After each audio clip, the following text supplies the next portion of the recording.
ये दरबार हज़रत सखी सरवर पर ताज़ा तरीन नदी के मनाज़िर आपको दिखा रहे हैं। दरबार हज़रत सखी सरवर बरकत की आई है और यहाँ लोगों का हल्ला गुल्ला है। लोग नदी को क्रॉस कर रहे हैं। ये नदी के मनाज़िर हैं। आप देख रहे हैं दरबार हज़रत सखी सरवर में नदी आई हुई है।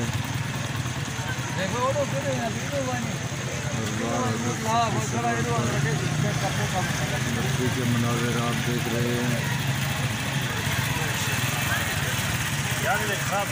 नदी आई हुई, लोग क्रॉस कर रहे हैं, गुजर रहे हैं यहाँ से।